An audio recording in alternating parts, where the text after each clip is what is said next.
Yeah, thank you for coming. It's a sunny day out, and you're here. Thank you, and thanks to UVM. This is a wonderful building and a wonderful. This whole conference center is just terrific. So my plan today is to talk for about half an hour, and then turn it over to question and answer. And the half an hour-ish presentation is a broad view of nuclear issues, and then I'm assuming that the question and answers will get more specific to the United States and to Vermont. But there's so many similarities, I figured I would take a look at the overall condition of nuclear power and how we got to where we are right now. Okay, so this is Nuclear 101, and it's a good idea to start about how a nuclear power plant starts. There's a bunch of ways of making electricity. The first way is chemically, and solar cells make electricity chemically, no moving parts. The other one is fuel cells. There's something called a Bloom box, which is about an 80% efficient process that converts a gas, methane, into electricity. So chemical processes to make electricity have no moving parts. Now there's mechanical processes. And nuclear is a mechanical process, not a chemical process. The two that I have are straight mechanical. Wind power is mechanical, and so is hydroelectric. The bicycle on the side is also a mechanical way of producing power. Basically, if you move a current, if you move magnetism through a field, you're going to create electricity. And that's what the bicycle does. Give you an idea how little power comes out of a bicycle. Lance Armstrong can generate about maybe 500 watts of power continuously for maybe 6 hours. So a professional athlete, right at the top of his performance, maybe can crank out 500 watts, 500 watt bulbs for 6 hours. And then he's exhausted. Now, so 500 times 6 hours is 3,000 watts, or 3 kilowatts. Now, we pay about 10 cents for a kilowatt. So having Lance Armstrong in our basement for 6 hours, pumping on a bicycle frantically, is going to generate about 30 cents worth of power. Now, and Lance Armstrong's going to need 5,000 calories of food. So it's going to cost about $50 to feed this guy to get you but mechanical generation of power through bicycles is not recommended, that's for sure. So as long as you can get a generator moving, you're going to get electricity. So that's mechanical power. The bicycle, the hydroelectric, again, instead of having Lance Armstrong on the pedals, you're running the Winooski River so that's mechanical power. Within mechanical power is steam power. And that includes burning coal, burning oil, burning gas, and nuclear power, as well as geothermal. As long as there's a heat source involved, and you can convert that to steam, sooner or later you're going to be able to make electricity. So it's interesting. I mean, we've been burning fuels to boil water for a couple thousand years anyway. And it was just in the 1800s, end of the 1700s, when they figured out how to make a steam engine. And then, of course, steam engines evolved into steam power plants. And it's interesting, nuclear power was discovered, radiation was discovered about 110 years ago. Nuclear power itself was about 80 years ago. And it's the least efficient way of making electricity through steam. And we'll talk about that in a minute, but remind me that when we get back to that slide, nuclear has the lowest efficiency in converting the power into electricity of all these things. So the newest technology is actually the worst as far as the thermodynamic effects. What that means is it pumps out about 40% more heat per kilowatt into the river. So if Vermont Yankee was a coal plant, there are other issues, but as far as the heat goes, the heat from that plant would be much less than the heat from Vermont Yankee because of this inefficiency in the nuclear plant. So anyway, we've got a set of different ways of boiling water, and the last, most recent way of boiling water is nuclear, and it's the least efficient. Now, Albert Einstein had it right. He said nuclear power is one hell of a way to boil water. I checked that reference 3 times, and it's not just a one-source reference, by the way. Okay, so how does a nuclear plant work? First off, what differentiates nuclear from the others is that all the others, burning coal, burning oil, all involve a chemical reaction of electrons. They split the electrons and convert carbon into carbon dioxide. But nuclear isn't a chemical reaction. It happens inside the nucleus of the atom, hence it's nuclear.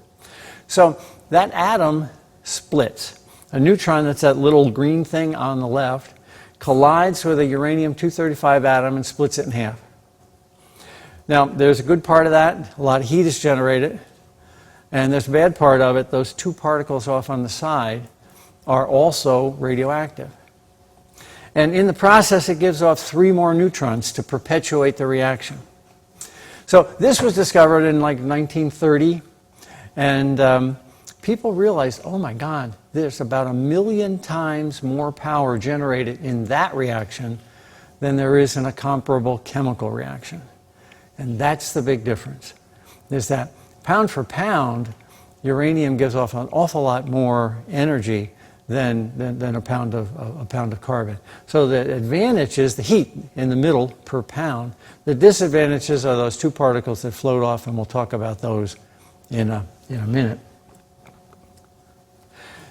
So about the end of the 1930s, people realized that not only did uranium split, but it split in such a way that it could then send off other neutrons that could cause more splitting, that could cause more splitting, that could cause more splitting, and this is the nuclear chain reaction. Now, Albert Einstein recognized this in like 1938 and wrote a letter to President Roosevelt saying, you could make a heck of a bomb with this. And it's and based on Einstein's letter, the Manhattan Project began. But so a chain reaction, they discovered that a nuclear atom split in half and gave a lot of energy. And about 5 years later, they said, oh my God, we can tie these things together and it will self-perpetuate. So this is how Vermont Yankee works. There are millions of these disintegrations every second inside Vermont Yankee. So on the far side of this slide, that's occurring millions of times a second. And that's what's creating all the heat that Vermont Yankee and any other nuclear unit uses. All right, now how do you put this stuff to use?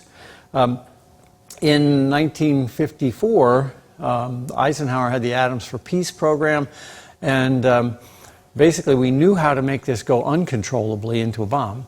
And the scientists said, well, we think we can control it and make a power plant out of it. And the first one was Shippingport, and then the Nautilus came by, and from there we've moved into commercial power. But it started as a military program with the Nautilus and the Navy program. But they all work the same way. This is a boiling water reactor, like Vermont Yankee. There's an extra loop in pressurized water reactors, but it's the same deal. You've got, let's start on the far left. You've got a heat source. Now, in a nuclear plant, that's a nuclear core. But if this could just as easily be McNeil Generating Station down here with its wood-burning power plant. As long as there's a source of heat, it's going to boil water. This source of heat is a nuclear reactor at low temperature steam. McNeil actually has higher temperature steam than a nuclear plant. Okay, so you've got the nuclear boiler creating bubbles, steam, that run up, and then that light blue line across the top is the steam that enters a turbine. And at this point, it's mechanical. It doesn't matter whether it's a nuclear plant or a coal plant. It's only the far left of that slide that really talks to the issue of nuclear power. It turns a turbine that's connected to a generator that sends electricity out to your house. Now, the back end of the cycle is the steam has to be condensed into water and then pumped back into the nuclear reactor to begin the cycle all over again. And there's a second loop of river water that runs adjacent to the radioactive water, but doesn't contact it directly. And that's in a thing called the condenser. And the condenser is probably twice as big as this room, and this is a pretty big, huge room. So it runs river water through one side of pipes that cools the steam and makes it water that then can be pumped back into the nuclear reactor. You can't pump steam. You need to get it back to water. So when you hear about a power plant having a condenser leak, that's river water that leaks into the condenser. The pressures are such that the river water goes into the reactor. It doesn't go the other way. When Vermont Yankee or another plant springs a condenser leak, it's dirty river water going into the nuclear reactor, not radioactive water going out into the river. There's other leaks that pollute the river, but the condenser leaks that have been endemic to Vermont Yankee are designed so it leaks in, not out. And then the cycle begins again. Let's talk about the power that comes out of that nuclear reactor. Vermont Yankee is a 650 megawatt plant, and that's roughly equivalent to 2.5 million horses, 2.5 million horsepower. And they're in a space that's 12 feet by 12 feet by 12 feet, roughly. So essentially a bedroom has 2.5 million horses of power being generated in it. And so that's the advantage, but it's also the disadvantage, as you'll see a little bit later.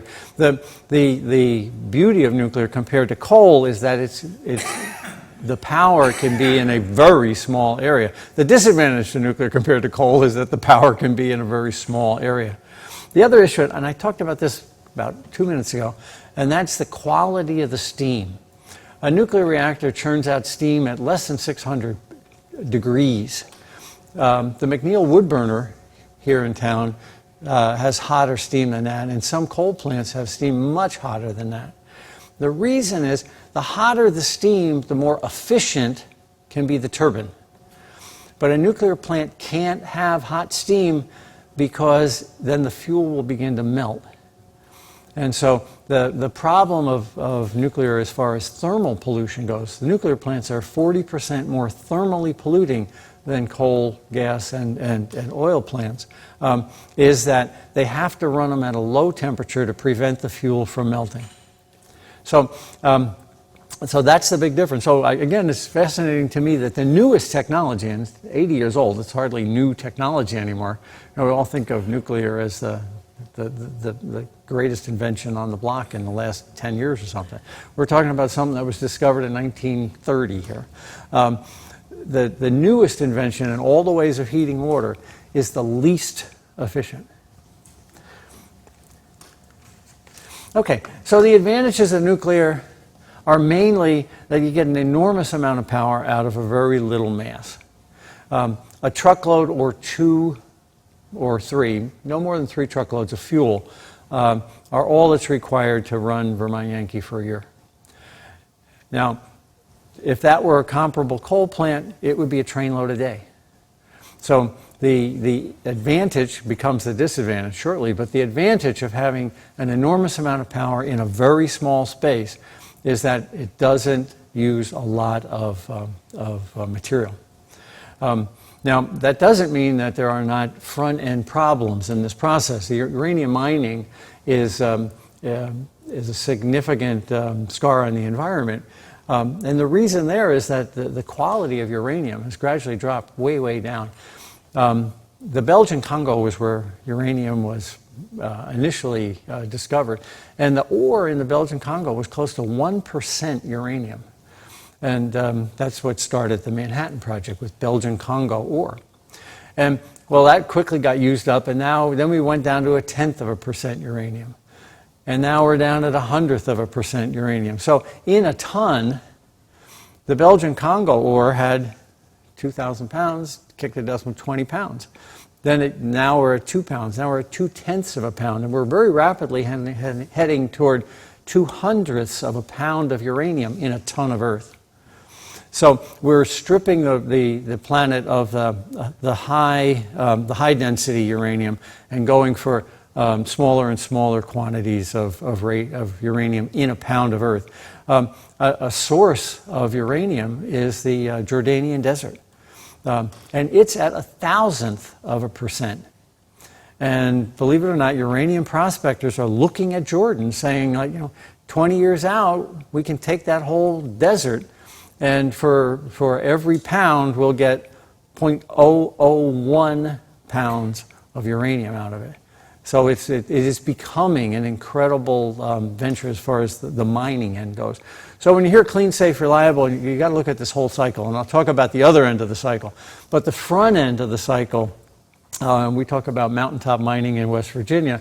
The same thing's happening in uranium mining, because the quality of uranium that we're discovering now is nowhere near what was available in the 1940s.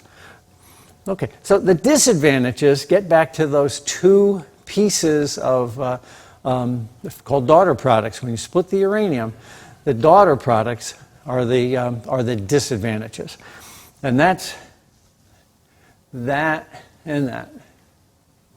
So there's your uranium. It splits, and the two daughter products are the uranium. If this stopped at giving off an enormous amount of heat, we wouldn't be here today. But the problem is what's left after the split. So the daughter products have two main problems associated with them. One is that they're physically hot for on the order of 3, 4, 5, 6, 7 years. And the second one is that they're radioactive for centuries. So I'll talk about each one of those separately. A lot of people didn't realize about the physical heat until Chernobyl happened, and then Fukushima. I guess I want to, before I skip the slide in my mind here, those daughter products emit radiation, and there's 4 types of radiation. The 4 types there's 3 of them are particles, physical things, an alpha particle, a beta particle, and a neutron. And the other one is a gamma ray. And so this is an electromagnetic spectrum on the bottom there. And light is a ray. And as light gets more energetic, it becomes ultraviolet. More energetic still, it becomes X-rays. And more energetic still, it becomes a gamma ray. So these gamma rays that a nuclear power plant emits are nothing but a high-energy X-ray. Now, what's going on there, though, and we'll talk about the gamma first. Gammas penetrate you from the outside. So, for instance, if you're near Vermont Yankee, the reactor and the turbine are giving off what they call sky shine. And those are gamma rays that bounce off of the air molecules and rain back down on the Earth. Very similar to an X-ray. There's not a lot of scientific argument about the effect of an external gamma ray on your body.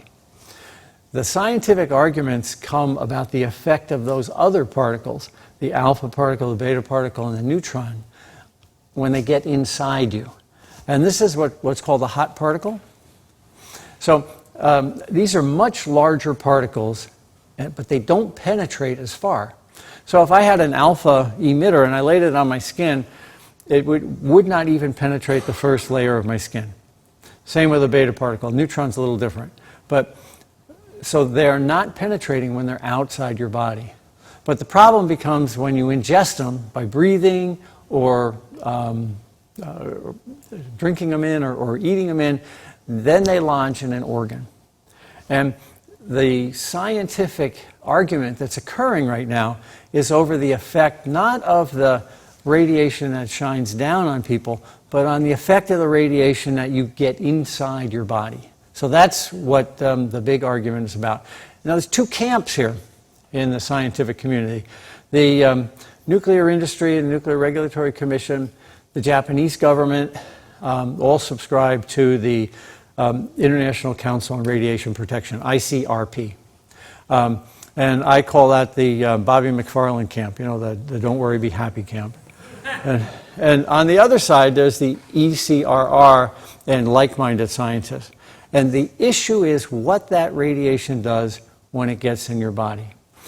Yes? What's the European Commission on Radiological Risk. There are other groups too, but just on the opposite poles, there are some other ones. Yes, ECRR is European Commission on Radiological Risk. Yes. You said there's no real argument about the effects of gamma rays, the sky shine, but it's not clear. Could you clarify what the agreement is? Oh, when you hear, you get about as much radiation flying in an airplane. Those issues about a millirem of external radiation falling on you, I don't think either of the parties, and it's actually a much broader spectrum, but we'll call it the oh my God, it's really bad, and the don't worry, be happy camps. Between those two, they would still agree that a flight on an airplane is relatively inconsequential because it's external radiation. But the problem becomes when the particle is ingested. That's where the big scientific discrepancy begins. So to be clear, when you're near a nuclear power plant, gamma radiation is pretty much Yeah, I'll take a bunch of questions later, but this gamma radiation that's shining down, we are bombarded every day by cosmic rays, and the cosmic rays we're bombarded on are about 100 millirem a year. And everybody on the one camp will say, well, if we can withstand these gamma rays, a little cesium atom in our lungs is no big deal. So that issue of comparing an external exposure, which most scientists don't argue about, versus the internal exposure of picking up a hot particle is the issue where scientists disagree. Okay, so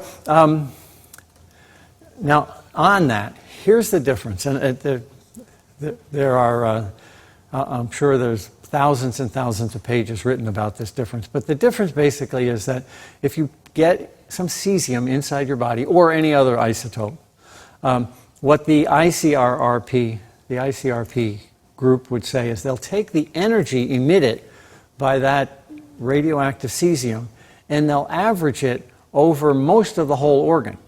So if I've got a cesium particle lodged in my lung, they'll average that energy over my whole lung. Now what the other scientists feel is that that's really not fair. What's happening is that energy is not dissipated over the whole lung. It doesn't go very far at all. But in the distance it goes, it creates much destruction. So the opposite camp is saying that the radiation does a lot of local damage. And once you've created that local damage, sometimes your body generates a cancer as a result. So the difference in the camps is, do I average that energy over the whole lung, or do I average it over a relatively small area around the particle? Now, I just had a great explanation of this explained to me just about 2 days ago, and I'm going to share it with you. The ICRP, the Bobby McFarlane crowd, it thinks of a lung as, think of a stadium with 100,000 people in it. Okay, that's the whole lung.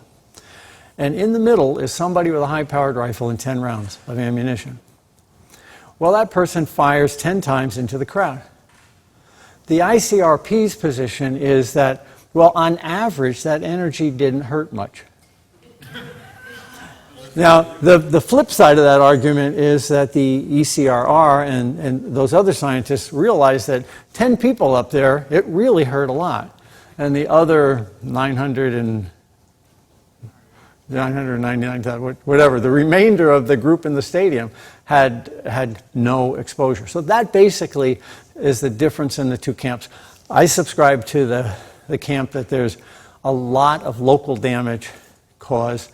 Not all the time does it cause cancer. A lot of times your body will isolate it or repair it, but it's more cancerous than the International Council would suggest. Now, we have a book here, and it's put out by three doctors and physicists that are in the camp that supports this very local high energy exposure. It's called Chernobyl Consequences of a Catastrophe, and its primary author is a guy named Yablokov. this is beginning to turn the tide. The ICRP was trying to say that basically Chernobyl killed almost no one. Yablokov's saying it's more than 1 million. And the data on Chernobyl is beginning to support Yablokov as opposed to the ICRP. So I think the tide is changing here. But Chernobyl was 25 years ago. So you'll hear health physicists talk about the health physicists or people that do this for a living. We'll talk about Fukushima being, I've heard numbers as low as maybe a couple hundred people may die of cancer, and I've heard numbers say as many as 2 million may die of cancer. And the difference is not really about that external cloud that the plant released in the first day or two. The difference is about what the people are inhaling now or imbibing now that stays in the ecosystem for a long, long time. So, all right, let's go to my next slide here. So the daughter products have two problems. The first one is heat. We really didn't know too much, the scientists did, but I don't think it was really publicly understood that when you shut a nuclear reactor down, you don't shut a nuclear reactor down. The chain reaction stops. There's no more splitting of the uranium. That happens immediately. So when you hear the reactor's been shut down safely, that means the splitting has stopped. But these pieces, these daughter products, remain physically hot for years. And at Fukushima, for instance, let's talk about that 2.5 million horses. When the reactor shuts down, there's still 5% of the horses still in the room. The 5% doesn't sound like a lot, but it's 150,000 horses in your bedroom. That's a lot of heat that has to be gotten rid of. And of course, at Fukushima, they didn't get rid of the heat, and the consequences are right there to be seen. Now, Fukushima is exactly the same as Fukushima 2 and 3 are exactly the same as Vermont Yankee. Fukushima 1 is slightly older. And if you look at it from left to right, it's Fukushima 1, 2, 3, and 4.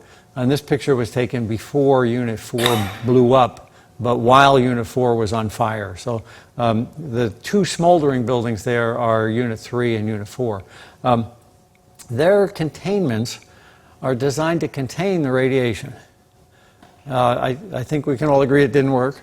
It didn't work not just once, not just twice. It didn't work 3 times out of the 3 times it was tried. So this is the first real test of a boiling water reactor containment, and it went 0 for 3. The consequences there will be determined over years and years. So Vermont Yankee has the same containment. There's a vent on the containment that was designed to be opened. Now this is interesting because this containment was designed by guys using slide rules in the 60s. By the early 70s, the Nuclear Regulatory Commission realized that this containment was not a good design. And there's actually memos that say we never should have licensed this, but if we say no now, we'll kill the industry. So then in the 80s, they realized this is a really bad design, so the vents were added in the 80s to a design that was built in the 60s. Containment and venting don't go together. You know, if you're going to contain something, the last thing you want to do is open a spigot to let it out.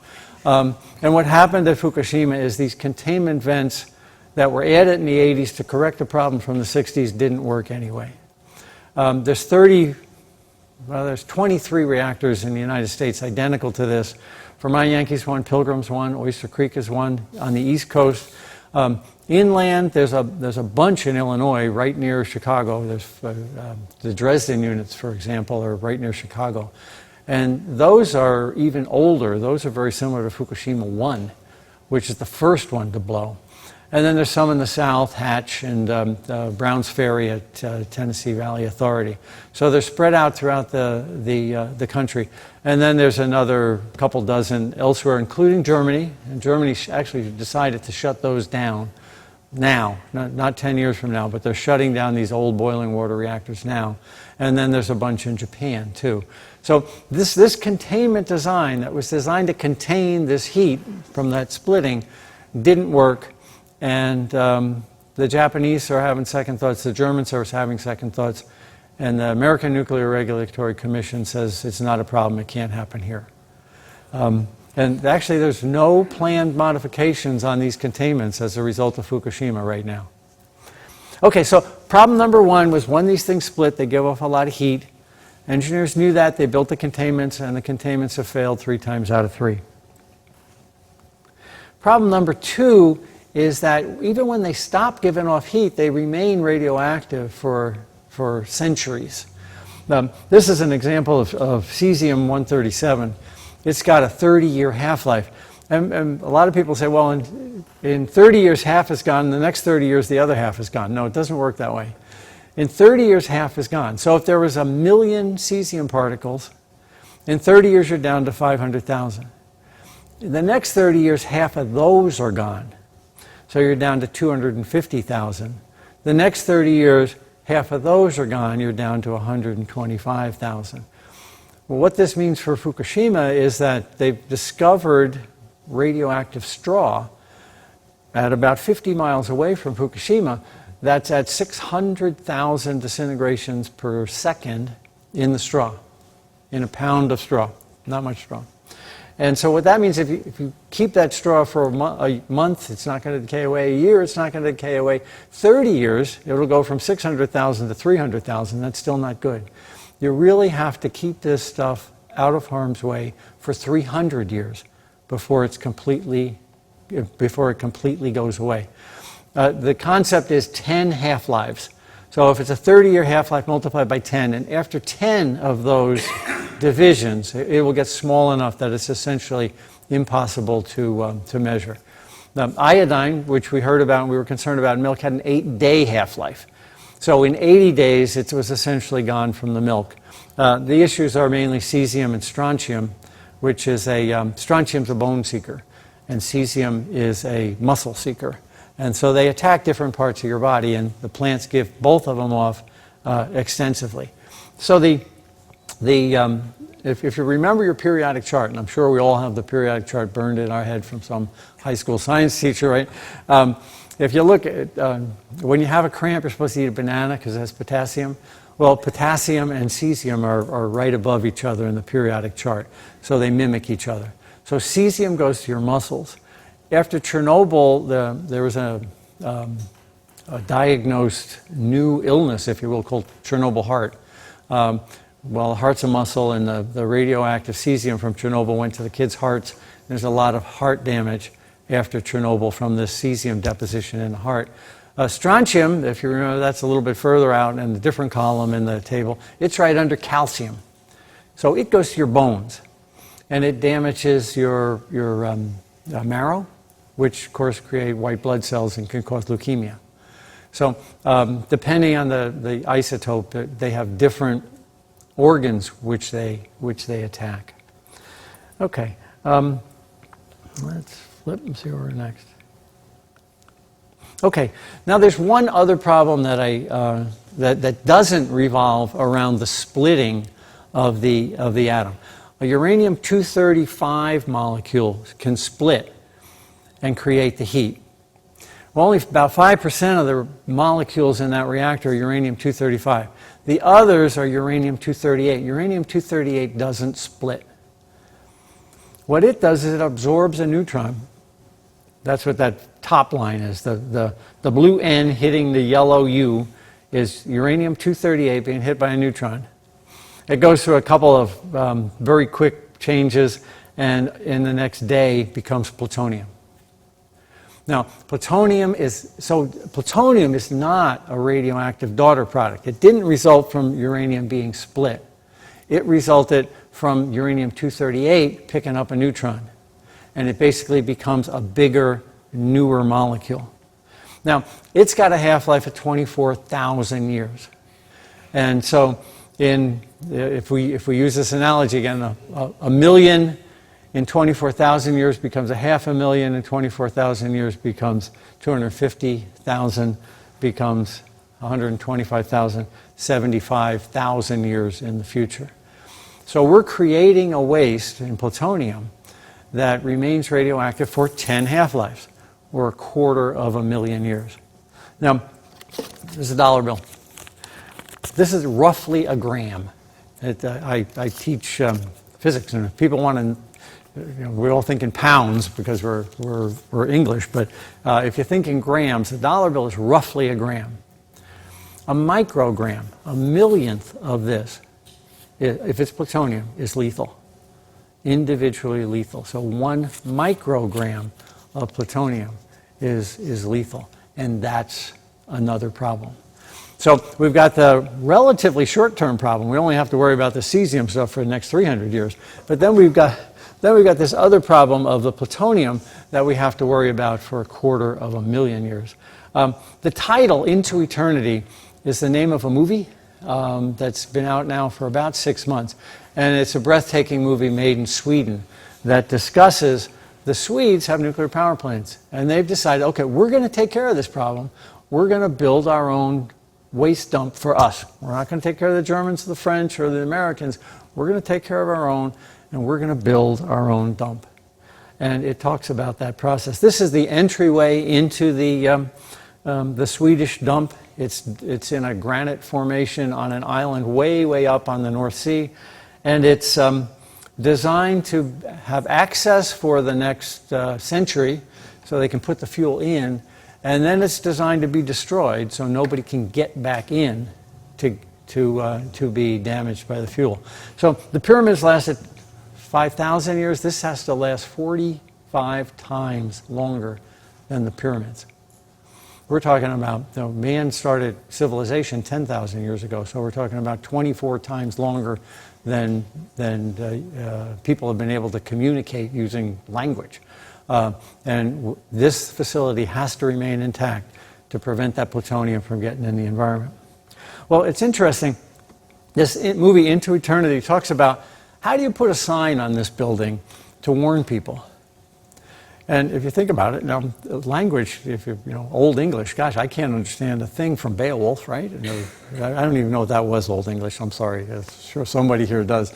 So in less than 1,000 years, we can't even understand what people said.